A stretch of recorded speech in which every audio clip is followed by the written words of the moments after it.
వేదికను అలంకరించినటువంటి విద్వన్మనులకి, అదేవిధంగా విద్యార్థులకి, నేను కూడా విద్యార్థిని, సీనియర్ విద్యార్థిని, మీరు జూనియర్ విద్యార్థులు.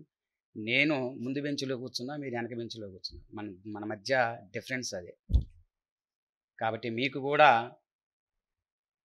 అభినందనలు. మీరు జ్ఞానం పెంపొందించుకునేటటువంటి వారిగా భావిస్తున్నాను. అటువంటి వారు మాత్రమే ఇటువంటి ప్రదేశానికి రాగలరు. ముందుగా ఇక్కడ నాకు వాస్తవంగా స్టేజీల మీద పెద్దగా అలవాటు లేదు, మాట్లాడటం కానీ చేయటం కానీ. ఈ వేదిక మీదకి నన్ను వారు గెస్టుగా ఆహ్వానించారు.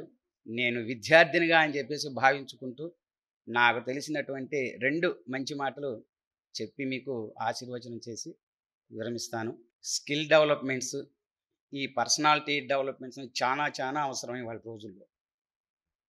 ఒక బంగారపు ముద్దని దానివల్ల ప్రయోజనం ఏమీ లేదు, దాన్ని సాగదీస్తేనే ఉపయోగం. కానీ సాగదీసి సుత్తితో కొట్టినందువల్ల ప్రయోజనం లేదు, దానికి ఒక రూపాన్ని చేకూర్చాలి. నైపుణ్యత కావాలి. అంటే 100కి 100 మార్కులు వచ్చినట్టు వల్ల ప్రయోజనం లేదు అని అర్థం. అంటే 100కి 45 వచ్చినా కానీ వాడి దగ్గర నైపుణ్యం ఉందనుకోండి, అది విశేషం. రెండవది, మాకు ఇక్కడ శ్లోకాల్లో, చండీలో, స్కాంద పురాణంలో ఉన్నటువంటి చండీ పారాయణంలో చెప్పే శ్లోకం ఒకటి ఉంది. క్షణమోక్షాత్ పీడ్యామానానపి పశుపక్షి మృగాదయః మనుష్యో మత్ ప్రతిపక్ష ఫలం లాభేతు. మానవుడు తల్లిదండ్రులు కొంతమంది నేను వీడిని చదివిస్తే వీడు అమెరికా పోయేవో 1,00,000 రూపాయలు 4 లక్షలు సంపాదించి నా అప్పు తీరుస్తాడనేటటువంటి భావంతో కొంతమంది తల్లిదండ్రులు ఉన్నారు. కానీ ఇది ప్రధానం కాదు. కానీ పక్షి అలా కాదు. అది రెక్కలు వచ్చేంత వరకు ఇది నా బాధ్యత అని ఆ పక్షి పిల్లలకి నోట్లో ధాన్యపలు కణమోక్ష ధాన్యప కణాలని ఒక్కొక్కటి తీసుకొచ్చి వేరుకొని వచ్చి ఆ పిల్ల పక్షి యొక్క అంగిట్లో వేస్తుంది. రెక్కలు వచ్చిన తర్వాత ఆ పిల్ల పక్షి ఎక్కడుంటుందో తెలియదు, ఈ తల్లికి తెలియదు. అంటే తన కాళ్ళ మీద తను నిలబడే విధంగా ఆ పక్షి తయారు చేస్తుంది బిడ్డల్ని. కానీ ఇక్కడ మనము నైపుణ్యత పెంచుకోవాలని కానీ అటువంటి ఆలోచన లేవు. 100కు 100 వచ్చాయా మార్కులు లేవా, నేను కాలేజీ టాపర్నా కాదా, ఇవి కాదు కావలసినటువంటిది. నైపుణ్యం కావాలి. నైపుణ్యం కావాలంటే ఇటువంటి పెద్ద వారి యొక్క సూచనలు, గైడ్స్ తీసుకుంటూ ఉండాలి. అవి తీసుకుంటూ ఉండటం వల్ల మీకు నైపుణ్యము పెరిగి మీరు ఇండివిజువల్గా మీరు సంపాదించేటటువంటి పరిస్థితికి చేకూరుతారు. నా దగ్గరికి 1000 మంది వస్తూ ఉంటారు, 100 మంది కూడా కాదు. స్టూడెంట్స్ చాలా మంది ఉన్నారు, ఫారినర్స్లో కానివ్వండి, లోకల్లో, ఈ గుంటూరు టౌన్ కావచ్చు, చాలామంది 1000 మంది. వాళ్ళని చూస్తే నాకు ఒక్కోసారి బాధ వేస్తుంది. మీ లక్ష్యం ఏమిటి అంటే నాకెవరూ చెప్పట్లేదు. నేను ఎక్కువగా ఈ పూజ చేసుకోండి ఇది తగ్గుతుందని కానీ ఎవరికి అటువంటి ప్రెడిక్షన్స్ ఇవ్వను, రేర్లో ఇస్తాను. ఎక్కువగా కౌన్సిలింగ్ ద్వారానే నేను వాళ్ళ యొక్క ఇబ్బందుల్ని తొలగించే పద్ధతిలో చూస్తూ ఉంటా. నేను ఎంచుకున్నటువంటి మార్గం అది.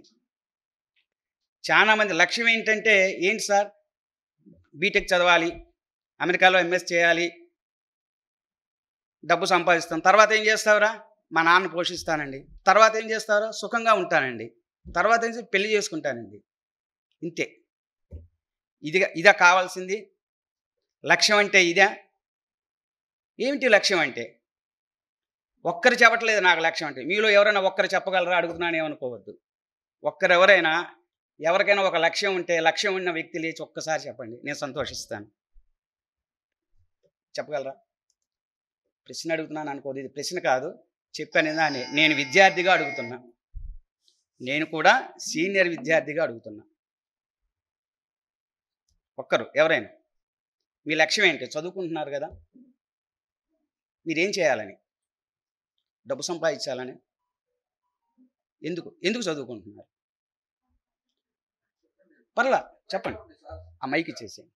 జస్ట్ ఇలా అడుగుతున్నారని ఏమనుకోవద్దు. దానికి చదువు అక్కర్లేదుగా. చదువు లేకపోయినా డబ్బు సంపాదించవచ్చు కదా, చాలామంది ఉన్నారు కదా. అది కాదుగా కావాల్సింది. లక్ష్యం ఏంటి చెప్పగలరా? రైట్.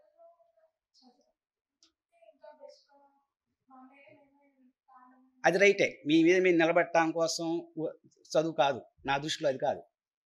లక్ష్యం అంటే వేరు. కూర్చో, పర్లా కూర్చో. నువ్వు ముందు ధైర్యం చేసి చెప్పావు ఏదో ఒకటి, చాలా సంతోషం.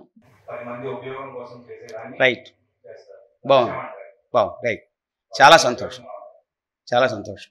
లక్ష్యం అంటే మనము బ్రతుకుతూ ఇతరుల్ని బ్రతికించాలి ఒకటి.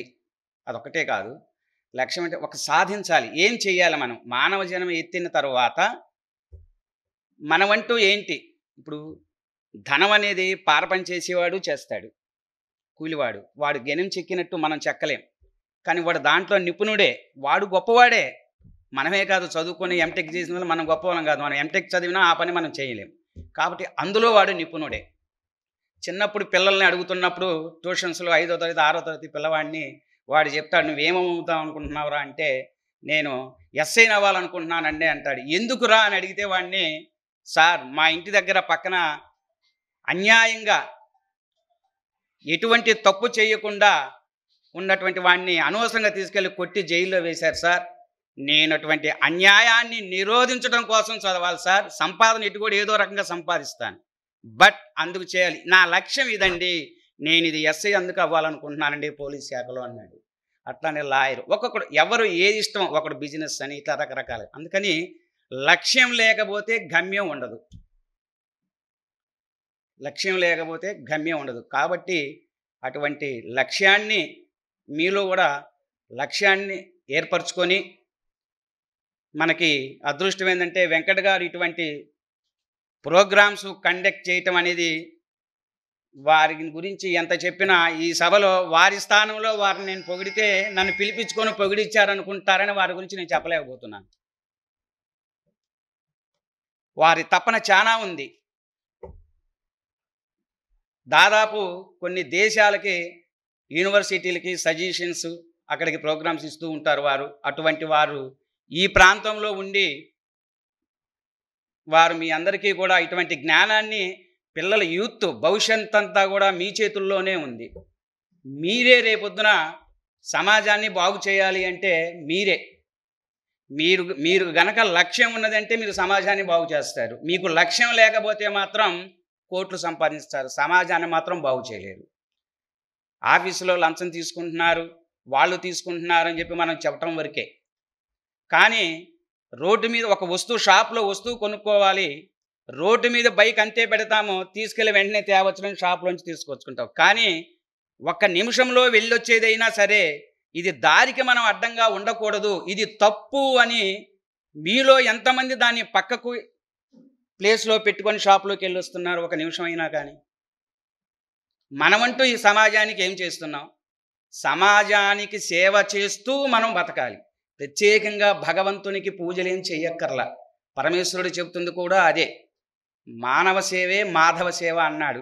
ప్రజలకు సేవ చేస్తూ, సేవ అంటే నీకు ఉన్న దాంట్లోనే ఉన్నటువంటి సేవ.